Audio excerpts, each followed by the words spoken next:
Hi, my name is Cindy Latin from The Ride, and my role in this five-star production is as a performer.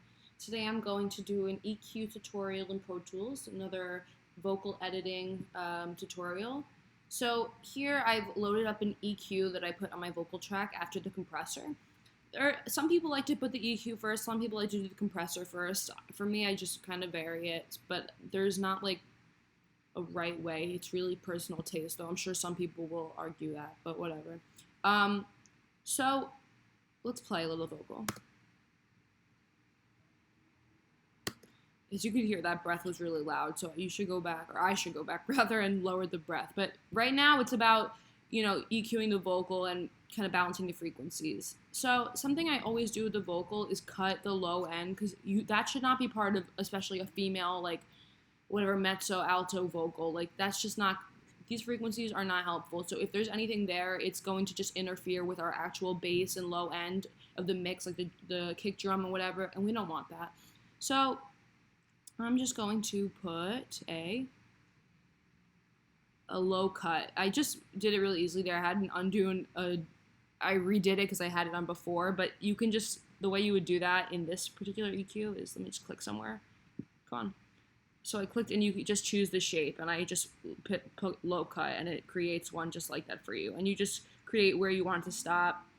Let me get rid of this one, just use mine. So this is about, wait, yeah, right now we're at about 300. So it's like, and you see it kind of works like in this line, it's cutting off all this and like it's letting more in as the frequencies get higher. I think that's pretty safe. I might make it actually a little bit steeper. No, that's the wrong button. Is it the Q on this one? No. This is how. Okay, there we go. Yeah, see, I just made it steeper by changing how much per octave, how many dBs per octave. The Q is the shape, and the frequencies is where where on this graph it is. Like we're at 306. If I had changed it to like 1,000, it'd be up here. But let's leave it at about 300 for now. Okay, so that's one thing I would do.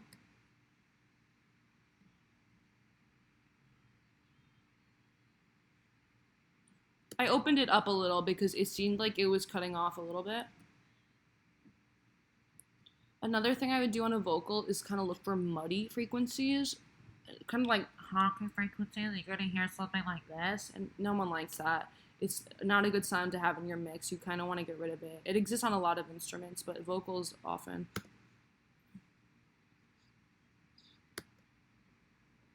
Okay, so let me search for it. The way you search for, oop,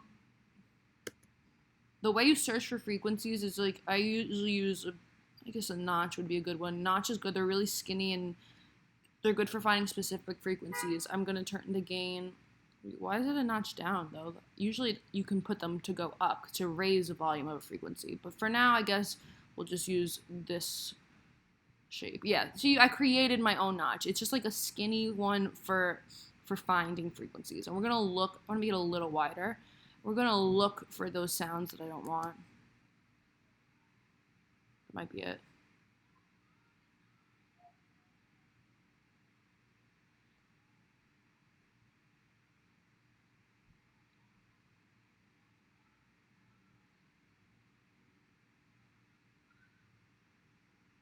Yeah, I hear it around 800. It's kind of just like this close off, like nasally down, which I don't really want too much of. I'm just gonna lower it, not too much, about like 3 dB or 4 or whatever. I mean, you have to listen.